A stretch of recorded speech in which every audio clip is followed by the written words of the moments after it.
So I would very much, I really appreciate the opportunity to introduce Vaseem Khan to everyone over here. Vaseem is a writer of some of the most interesting and intriguing mystery stories that I've read. I'm an aficionado of these, and I had a blast. I got 2 of his books and couldn't put them down. I will tell you give away a couple of interesting things that I hope you will dig into more detail on. The first is that Vaseem chose to have his primary protagonist be a Parsi lady in 1950s Bombay, or at least in this series, the book that we're discussing over here. And for the people in the audience, the moderator was actually supposed to be a Parsi lady who's also created a character who's a Parsi detective. You got me instead, apologies.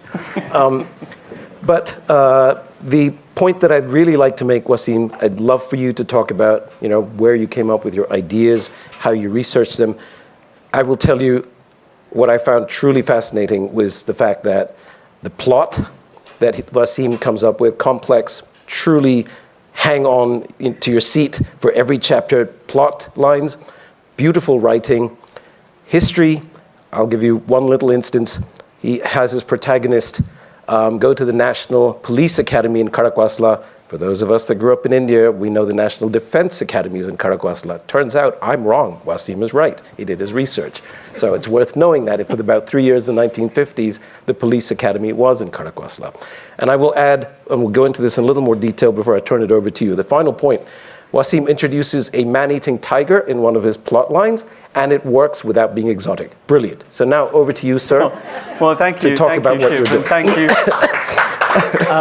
Thank you to Shiv, and thank you to Preeti and all the other people who've put this on and invited me all the way over from London to speak here. I mean, I speak a lot in lots of places around the world, but normally crime fiction, mystery conventions and festivals. So for me, it's really amazing and quite lovely to be here in this kind of environment.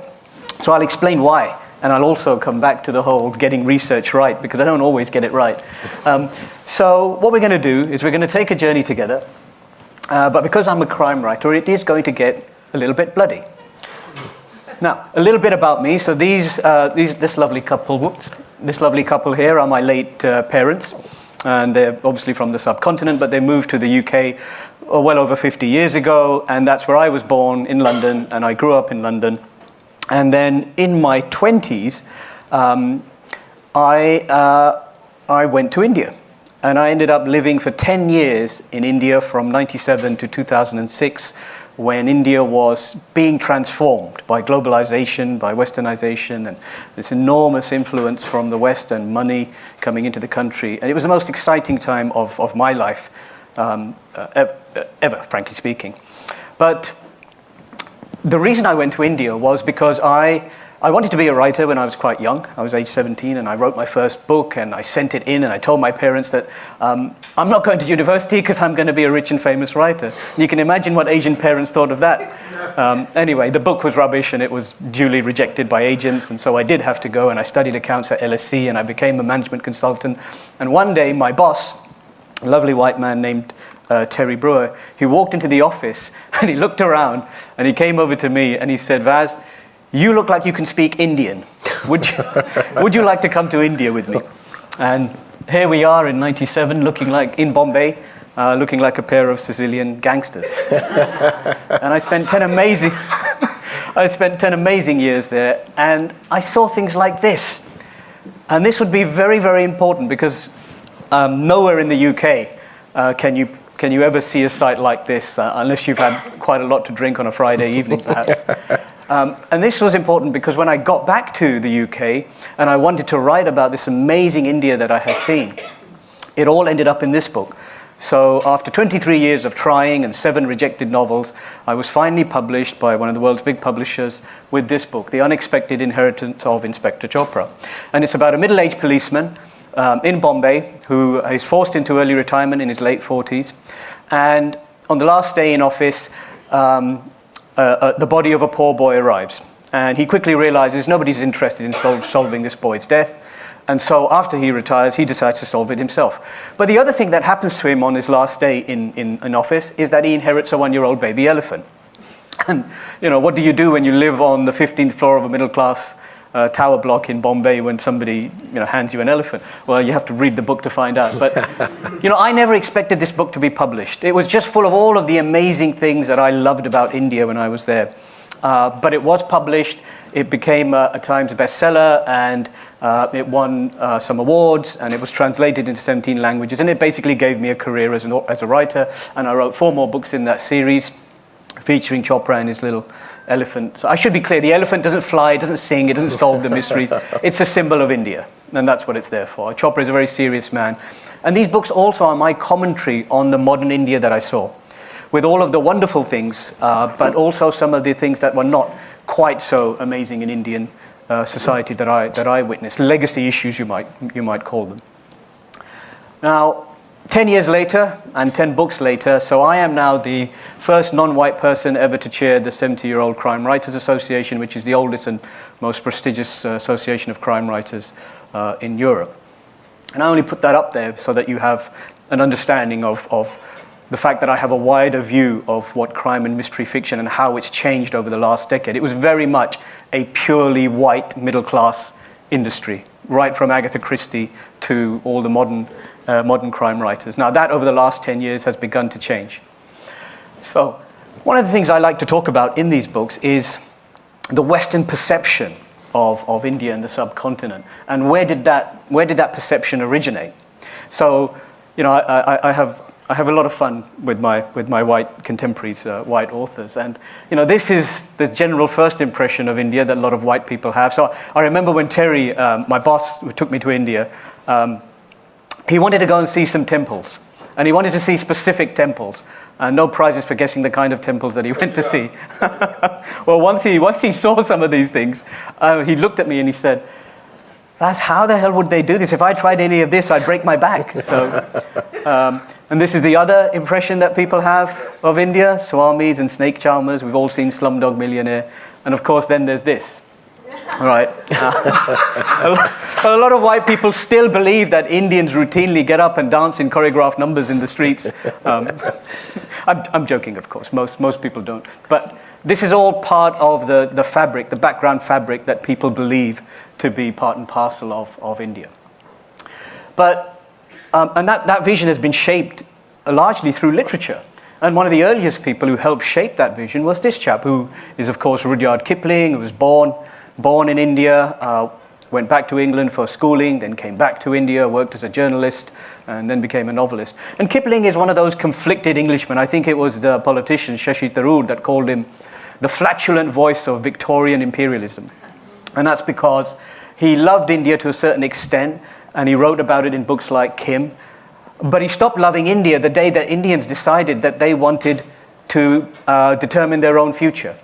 So he really wasn't very keen on the idea that Indians should be allowed to have independence, because he believed in this moral crusade, this civilizing mission that Britain and other colonial powers felt was their right and their duty to go abroad and to try and civilize and bring success to what they deemed to be lesser races. And that poem of his, Ganga Din, encapsulates the image that he had of the noble savage. It's about a water bearer who serves the British Army, and he's mistreated his whole time that he's there in the British Army, and then in the final battle he's shot dead while trying to serve water to the soldiers. And they realize that, okay, perhaps he's a decent chap after all. And people like Kipling did a great deal to influence the Western perception of the subcontinent. But fast forward to the period that I'm most interested in, and that's just after Indian independence, Gandhi's assassination, the horrors of partition. All of these things are floating around. And India is obviously an ancient country, but to a very real extent, the modern India that we see today, parts of it have been shaped by the legacy that was left after 300 years of the British being in charge. So I always step back at this point when I do this presentation to go through very quickly history. Now, you're different to the kind of audiences I would normally speak to. They don't know the first thing about Indian history. So I will go very quickly through this because I'm sure most of you know this. So the British arrived in India in the early 1600s in the Mughal courts. And at first it was relatively peaceful and a real love affair. They bought gifts from the British court, British crown, and they had permission to build factories and to trade, basically, spices and silks and all the rest of it. And they learned the language and appreciated the culture, and some of them, of course, took Indian wives. That all went pear-shaped. About 100 years or so later, many of you will have heard of Clive of India, Robert Clive, who was an East India lieutenant, and he fought a battle with the Nawab of Bengal. And Bengal, of course, was at the time not just one of the richest regions in India, but one of the richest regions on earth.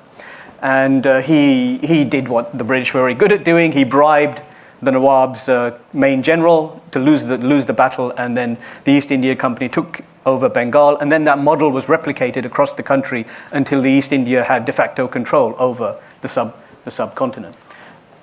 That changed again, another 100 years later. Now, I love history, but history really is a matter of whose perspective you're viewing it from. Mm-hmm. And so in English textbooks, you'll still see this incident labeled as the Indian Mutiny. But of course now in India, it is called the Indian Rebellion. And this chap, Mangal Pandey, is on a postage stamp because he's considered a hero. Now, we all know, most of you will know the story behind this. Pandey worked for the British, he was a soldier in the British Army in India, and the rifles that they were using, they decided to change the cartridge to one that was greased with pig fat, and in those days you had to bite the cartridge and then put it. And of course, the Muslims didn't want to bite anything with pig fat on it, and most of the Hindus were vegetarians, and they didn't want to bite the pig fat. And so Pandey announced his desire to rebel, and he took shots at British officers, and he ignited this rebellion across the country that spread like a wildfire. And then you had killings going on both sides. So that is Kanpur, that's a well in Bibigarh, where a whole group of Indian rebels, they took British hostages, murdered most of them, and stuffed many of them into that well. And that became a rallying cry in Britain. So Britain sent in its forces in a very heavy-handed manner and basically massacred everybody until the rebellion was put down. And at this point, the British Crown stepped in and said, East India Company, we can't trust you to run our jewel in our empire, so we're taking over. And that's when the Raj officially began. Fast forward to 1919, another incident that needs no introduction to this crowd, of course. This is the massacre in Amritsar, in Jallianwala Bagh, where Brigadier Dyer, British general, decided it was a good idea to go along to this peaceful demonstration, unarmed demonstration. Also a festival was going on at the same time, Baisakhi, I think, and he decided to just tell his troops to open fire without any warning, because he was intent on trying to subdue what he thought was going to be more civil unrest. And he murdered 300, 400, 1,000, depending on whose statistics you want to believe. And he afterwards, at first in Britain, there was celebration. He was feted. They said, well done for putting down a potential rebellion. And then when the truth began to filter back, that actually all he did was go and murder mainly unarmed civilians, lots of women and children, he was censured. But he was never really taken to task. He was just moved sideways. And even after he said, because he never gave aid, hospital aid, medical aid to the people who'd been wounded, he said, I didn't because I wanted to teach them a lesson. And this is the man himself, the butcher of Amritsar, as he's known in certain circles. And that is him being played in the film Gandhi by Edward Fox. So I talk a lot in my Malabar House series, which are the ones set in 1950s India, about the British approach to justice. Because the British made this big show of introducing British law and justice to India. But because they felt, that this would be a more civilized approach to the notions of justice. But of course, it was incredibly one-sided. You had justice applied to Indians, and then you had justice applied to the Brits. And one of the things that became very noticeable over a couple of 100 years was how the Brits could get away with all sorts of crimes. So an Indian, for example, for outraging the modesty of a British woman, a white woman, could get years and years in prison. But a British person, for murdering their servant, could get off with 6 months. In fact, there was one famous case where a chap murdered his servant, and he was eventually sentenced to 15 days in prison, or he could pay 30 rupees to the widow as compensation and avoid prison entirely. And then we end up with this. In fact, it became so commonplace, this murder of servants, we end up with this article, The Stout British Boot. So what used to happen in those days is that lots of Indians, because of malaria, had enlarged spleens. And when you hit or strike an enlarged spleen, it can burst and you die. And the British masters were used to kicking their servants a lot, and so they killed so many servants that it actually became, it became a thing. The Stout British Brood. It was encapsulated in a very famous poem. So notions of justice were very, very applied in very unhanded, not even-handed manner. So this series that I'm talking about, I think of, as a writer, there's always some fact, and I call it the inciting fact that led me to want to write it. And the inciting fact in this case was that I discovered that there were tens of thousands of Indians who remained in India Brits who remained in the subcontinent after Indian independence. I hadn't known that. I thought that all the Brits had been sent packing in one go in 1947, and that's not true. And many of them were in Bombay, and they were there because they had been born in India, raised there, or they couldn't imagine the idea of returning to cold, wet, miserable England without their servants and their slaves. And so all of this turbulent environment, which fascinated me, ended up in this book. The first in my Malabar House series, Midnight at Malabar House, where I introduce India's first female police detective, Persis, who's working with an Englishman named Archie Blackfinch. He's a criminalist, a forensic scientist from the Met Police, who then is invited to Bombay to help the Bombay Police set up its own forensic science service. And they are two counterpoints, because Persis has gone through the independence movement, and Archie, who wasn't part of the Raj, but the Raj hangs heavily around his shoulders. And of course, like any good crime or mystery series, there is a will they, won't they element to their relationship as they pursue these investigations. So the book was quite successful. It won the world's biggest award for historical crime fiction, the Stagger, and it allowed me to write 4 more books in that series. And the one I want to focus on a little bit is this one, Death of a Lesser God. It's the 4th in the series. And this book it poses this question. Should post-colonial societies act justly towards their former colonizers? So the plot of this book, Death of a Lesser God, is that a white man born and raised in India, James Whitby, is accused of murdering an Indian nationalist lawyer. Now, he claims he didn't do it, that he's the victim of a form of reverse racism. He's being blamed for the sins of his fathers during the Raj. And so Persis has to investigate. Starts off in Bombay, and then it ends up the second half of the book in Calcutta. But what was this post-independence India like that we're talking about? Well, you can encapsulate it in this. 300 million Indians at the time, which made it the world's largest democracy. There's nearly 1.5 billion Indians now, so you can see how busy India's been in the last 70 years. Obviously, communal violence, a hangover from the partition. Feudal agitation. So Nehru was in charge at the time, and he was trying to follow in Gandhian principles to a great extent to try and create a more egalitarian society. And then, of course, India was trying to be more of a social democracy, and that's why you had films like this being so very, very successful. I do not need to explain this film to this audience, but a couple of bits of trivia that I discovered was that this film was not only hugely successful in India, it was massively successful in Russia and China, other socialist countries. More than 100 million people saw this film. And apparently, I don't know if it's a true story, it might just be apocryphal, one of Chairman Mao's favorite songs was the title song from this. Yeah, very, very fond of it. So the title song is "Main Avara Hoon," so I am a rascal. So you can make of that what you will. So Calcutta, where the second half of this book takes place, it was the original capital of the British Empire in India, and Calcutta is another one of these places that achieves a certain mythology in the Western mind. So the first thing that anybody thinks of in the West when you mention Calcutta is this. And again, here we see history as a moving landscape. So the original story of the Black Hole of Calcutta, which persisted for so very long, was that the Nawab of Bengal, Siraj ad-Dawla, he attacked the British because he'd allied with the French, so he attacked the British Fort William. He attacked the city, and his men rounded up about 146, I think, Westerners, Brits, and shoved them into a tiny cell in Fort William. And they gave them no water, and it was boiling hot, and the next day only 23 were left alive.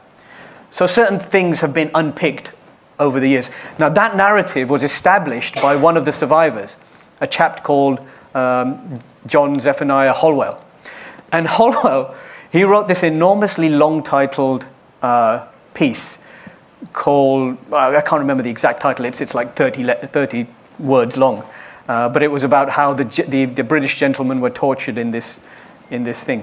And that set for Brits in their mind what really happened in the Black Hole of Calcutta. But recent scholarship, particularly Indian scholarship, has determined that Holwell was very much a self-aggrandizer. He was very much interested in portraying himself as the hero of this piece.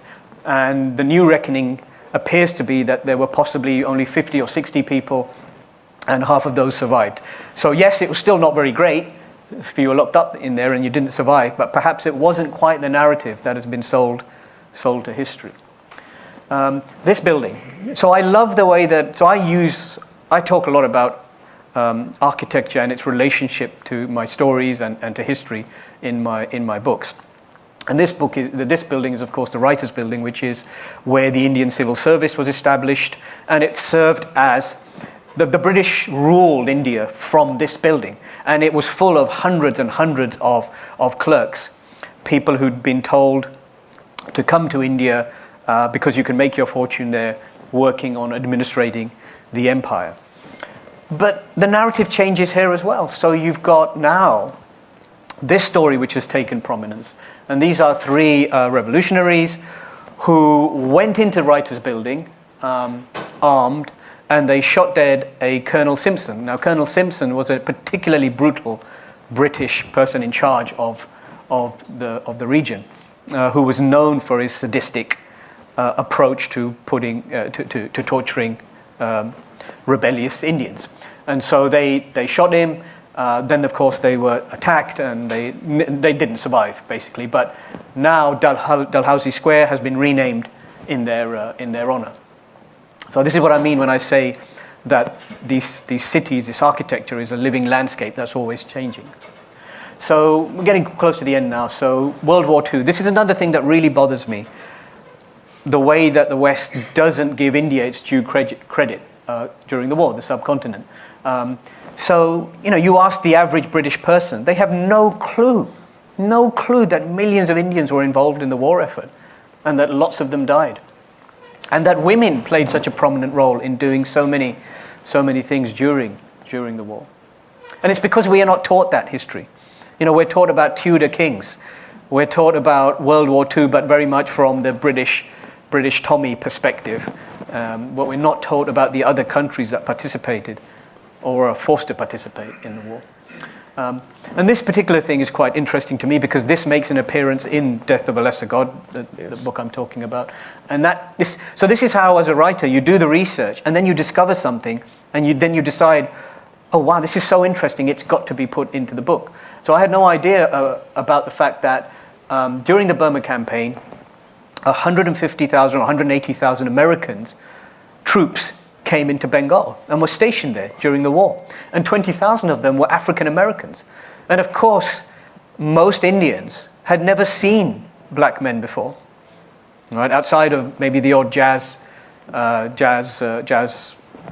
performance in hotels, they hadn't really seen. And what happened was that the American white soldiers and the black soldiers were segregated. And the white soldiers kept themselves to themselves. But the black soldiers went out into the streets and the restaurants and the brothels, and they basically were very much more open to engaging with the local culture.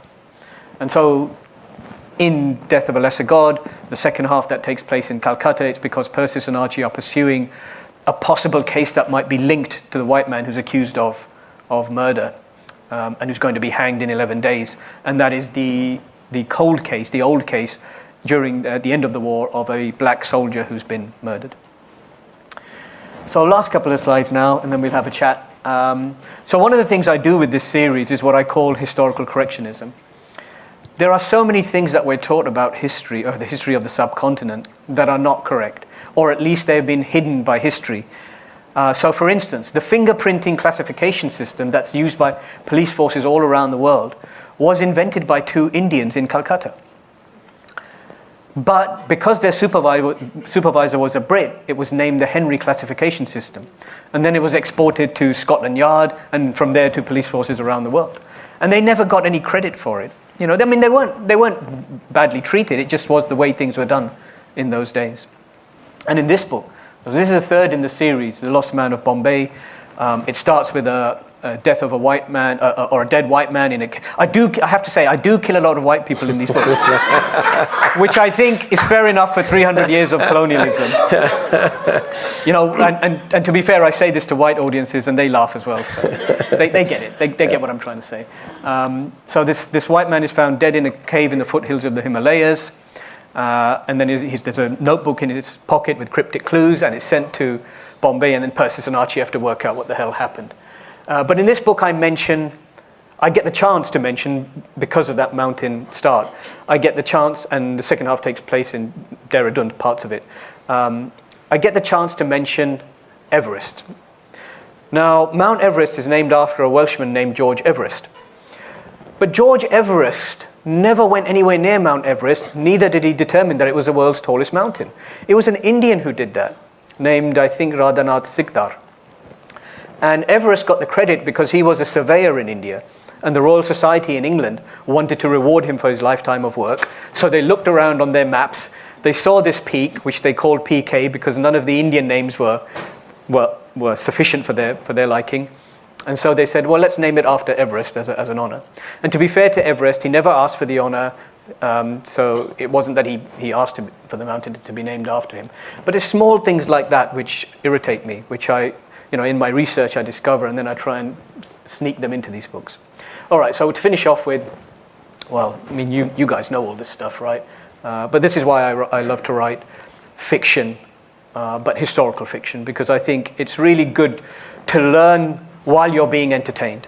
And the first and primary purpose of any mystery novel, if there's any mystery readers here, is that it's got to entertain you. But if you can learn something along the way, it's the kind of book that I like to read as well as to write. Now, last few years I've been writing all these articles which are on my website, right from the earliest empires of India to India's space program, and I had so much fun. Because of all the research I was doing, I just put it into these blog pieces, and they've been quite popular. So I normally finish. Now, I'm not sure if this next slide would be wasted on you guys, because you're far more knowledgeable about India than the Western audiences. But I normally finish by doing a giveaway of a book, and I ask people to solve the riddle that's going to appear on the screen, which is related to India, and it's basically first hand up. So this is, what is this? And it's obviously related to India. Oh, I should know this. Can you read it? Yeah, you can read it.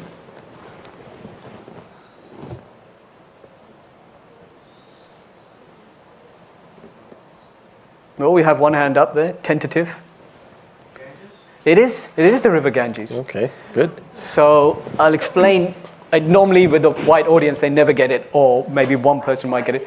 Were you going to say Ganges as well? Parvati? No, it's the Ganges. He got the right answer, so I've got to stop there. I mean, the first bit is fairly obvious. It starts in the sacred mountains. It comes down. A lot of people don't know that the river in mythology is a consort to three gods. And then, of course, daily reaping of souls. Hindus put their bodies in the Ganges. And the last one is about bringing life to fields. And lease is just an old medieval English word for fields. So that's the one that normally throws people. But of course, the Ganges comes and brings life to the fields. So I have an anthology that I edited called The Perfect Crime. So that's yours afterwards. You can come up and I'll sign it for you. Oh yeah, so I should explain why. So I write in a very Agatha Christie style. So I have lots of cryptic clues, lots of red herrings. And the second book in the series, which I didn't talk about because we don't have time, it's called The Dying Day, and it's about the Bombay Asiatic Society, which houses some great manuscripts, including a 600-year-old copy of Dante's The Divine Comedy, which is real. It's there, it's under lock and key. It goes missing. Persis and Archie have to find it. Bodies begin to pile up. But also they discover a series of coded clues written in verse like this. And I got that idea from the Da Vinci Code. For many, many years, I had that idea in my head, and I wanted to use it, but I couldn't find the right vehicle. So, sometimes books take 20 years to just formulate until the right idea comes along for you to use a device that you want to use. Right, so these are my books, and they're not here because my publisher couldn't organize it in time. Look out for them. And now the floor is open to Shiv to ask questions. I'll start here and we'll turn it over. So you kind of preempted me on a lot of these things because I was going to ask you, what are your stylistic influences? And you gave it away in about 15 seconds. But maybe you can talk a little bit about that.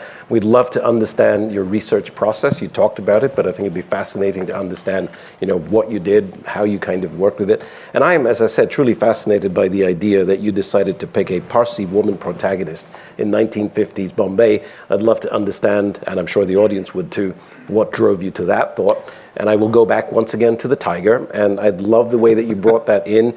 It is absolutely central to the plot, and it is not exotic. And I think it's wonderful to maybe talk about how you manage that very fine line between banality and exoticism and well-written outcomes. Okay, well, so to answer, there's quite a few questions there. So to answer the first one, why Persis? Why is she a Parsi? Why is she a woman? Well, my first series was a man, so I wanted... second series, I started off thinking about a man, but then I thought, wouldn't it be far more interesting to have a woman in 1950s India in an environment which, let's be honest, was very patriarchal, police force quite misogynistic at the time, because that immediately gives her challenges to overcome above and beyond the plots that she has to unravel. And the first actual IPS Indian detective officer came along, a female officer came along, I think, in 1960, but I just wanted to put it back by 10 years. Why is she a Parsi? Well, that's an easy question to answer.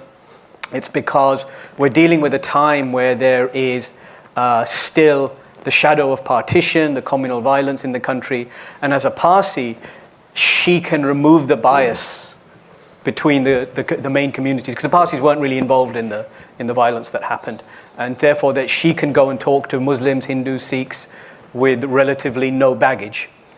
I'm a Muslim, my wife's a Hindu who I met while I was in Bombay. But I'm also a Brit, but I lived in India for a decade. So I think, I can bring something that I think very few writers can. We have lots of books written about the Raj by white writers, right? Yes. And they're usually, there's nothing wrong with that because they were there at the time, but history is biased. They can't avoid their bias in what they're reporting. We know this. So hopefully I can unpick some of that bias. I always say this to Western audiences. I say, look, not every Brit who went to India was a sinner, and not every Indian was a saint. All right? Many Brits were just told, it's a great way for you to earn a living. Come to India, make your fortune, young man. And when you look at partition, yes, the British played a terrible hand in it, but it was ultimately Muslims, Sikhs, and Hindus who often had lived side by side for many, many generations who went on the bloody rampages, right? You can't say that the Brits picked up and did it. They were part and parcel of why it happened in the first place because they utterly mismanaged the whole partitioning of the country and independence. But ultimately, people do have to take responsibility for their own actions. No, that's great. I apologize. I'll keep going back to the other point, though. The history. How did you do your research? Any particular sources? I mean, I read a lot, obviously, and these days you can find lots of archives that have been put online. So for me, the British Library was a great source when I was doing this in London. But honestly, these days, you may not believe me, but social media. There are so many social media sites dedicated to the history of India, the history of Bombay. So Facebook has several sites. One of them I really love is called Old Bombay. And you have people whose parents lived through that time, and they've got lots of archives of stuff that they've put onto these amazing sites. You've got podcasts that delve into this period. So, and I don't get it right, as I said earlier. So in the first book in that series, Midnight at Malabar House, I had someone write to me. And he started off wonderfully, right? So I got really happy. And, he's like, "Dear Mr. Khan, oh, dear Mr. Khan, I really love this book. Oh, I love this. It's so great. That's the most amazing thing I've ever read in my whole life. But on page 82, line 17, you have Persis driving around in a police jeep with windows. And I regret to inform you that in 1950, that jeep did not have any windows whatsoever." So I wrote back politely to say, because he was right when I double-checked it. Yeah. I made an elementary error. He was right, so I wrote back to say, thank you very much for pointing that out to me. And then I wrote to my editor and said, can you please make sure I never include another damned window in my Jeep, because I don't want this guy writing to me again. Should we throw it out to any questions, please? So I've read a lot of your books and I'm a huge fan. Oh, thank you. So it's a great pleasure to be here. But there's a distinct shift in tone from your Baby Ganesh series to the Malabar House series. And I feel there's a big change in the complexity of the characters, in the complexity of the plot, in the whole atmosphere. What drove that change? Well, the thing is, this is going to sound terribly pretentious, but, writers, they grow, they want to do new things. I love that first series. It gave me a career. And it's my warm memories of, and those books continue to sell around the world. And I get letters all the time, usually threatening letters, usually saying, I hope nothing happens to that baby elephant. And a lot of people write to me to say, I was in hospital, or I wasn't feeling that great, and I read your book, and it put a smile on my face, and I learned stuff about India, and I fell in love with these characters. And when are you going to write the next one in that series? But for me, I wanted to start exploring the history of where this modern India came from. And like I said, I personally believe that a lot of this modern history was, or at least the roots of a lot of it were established just after Indian independence. And I went to my publishers, and at first they said no, because they're making money off the first series, right? And so they didn't really want to stop writing it. But I had enough clout by then to be able to say to them, look, this is what I want to do, so support me. And thankfully they were very supportive. I've had the same publisher for all of my books, and we were lucky with the first one that it did do very well. So, because otherwise the series wouldn't have lasted very long. Yeah. I will not let you off the hook on the tiger, but we'll get back to that a little bit later. One of the things that many in this audience, I'm looking around, we're all about my age, many of us, we all know that when we were growing up, there were still lots of people, Brits, still left in India. Many of them were extremely Indian. I have a picture that I constantly keep in my pocket of my old school principal and a lot of my teachers, and they were all Brits who'd never left India, and that's all they'd ever seen. They knew India, they knew nowhere else. And you took, I think, a very, very interesting approach in Death of a Lesser God to what was going through the minds of these people. I think it'd be wonderful for you to talk a little bit about that, the history, and your thoughts around it, and how you came to include that in the plot. Yeah, so they're known as the stayers-on, right? Yes. The people who stayed on. There's a great quote. So you've all heard the saying, the sun never set on the British Empire, right? Well, Gandhi famously quipped, well, that's because God doesn't trust the British in the dark. And was it? Sorry, I just knew it from history.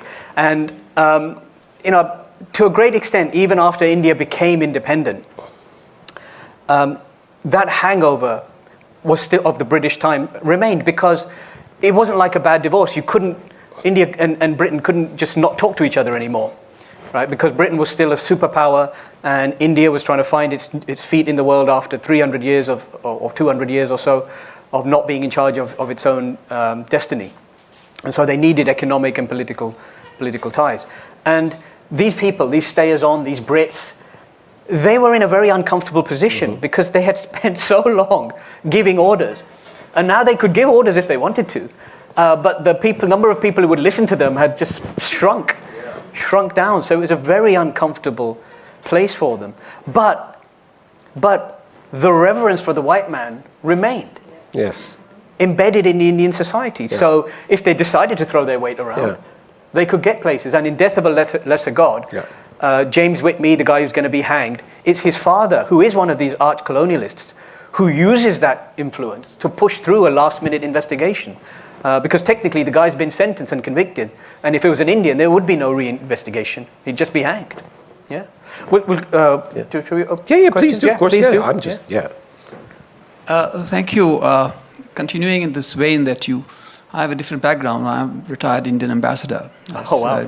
In fact, I want to present a book to you, which I've written recently, as to why you think divorce did not quite take place between India and Britain. I think it's more because of Gandhi, not because of the Brits. And I have reason to say that. But that's the book, actually. My book is about that. More about contemporary geopolitics and why that experience is so much relevant today, in today's times, to think about the issues. On the issues about the stayers-on that you mentioned, of course, one example is Sir Mark Tully himself, who continues to stay on in India. But there are some writings I've read in Indian media where there are families continuing to stay on, maintaining their traditions, their lifestyle, their food habits, and all the rest of it. And that continues. But something very interesting, in fact, Mr. Natwar Singh's memoirs I was reading quite some time back, and he said that his younger brother, who was in Burma Shell, he actually left Burma Shell in disgust, because even after independence, in the dining room, the British who were there would be served first before the Indian colleagues would receive their food. Sounds so about right. I think some of these things just continue. They do. They do. They do. They do. I'm sorry. I will, again, because I'm not going to let him off. The tiger makes a very timely, presence in this book. Talk about what made you pick that, because it is honestly, obviously, your pictures, right? It's like the snake charmer, it's the tiger. But you brought it in. How did you balance that? Because you pulled it off as part of the plot, and it's seamless. And I'd love to understand how. Well, I think the worst thing for me, is to exoticize India. Yes. Because we do it a lot in the West. We mythologize India, turn, as I said, into a land of swamis and snake charmers and all the rest of it. And you can see it in films like The Best Exotic Marigold Hotel, if anyone's seen that, or Slumdog Millionaire. Yes. I mean, I've visited the slums in Bombay, and most slum kids don't win the lottery and live happily ever after, I'm afraid. Exactly. So, exactly. So I try not to. So what happens at Death of a Lesser God is that we have some scenes that take place in the Sundarbans, because I've always been fascinated by the Sundarbans, and there's a great book called The Hungry Tide by Amitav Ghosh, which I used as a kind of a research reference as well to describe the Sundarbans. And the tiger, again, is much more of a symbol rather than, being an exotic element of the plot. I think for me, the most important thing is that, and I said this, so I was invited to speak at the International Agatha Christie Festival last year, which takes place in our hometown in Torquay. And what I say to the audience is that there's this great tradition of what is known as golden age crime fiction. And that is where the violence, the blood, the sex, the swearing is all off stage.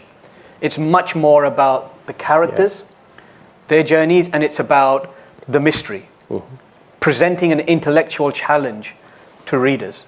And so for me, that's what I try and do. Yes. And the tiger is just one element of that process of showing different facets of the character. Thank you. There's a question over there. We have a couple more minutes. Is that okay? No? Okay.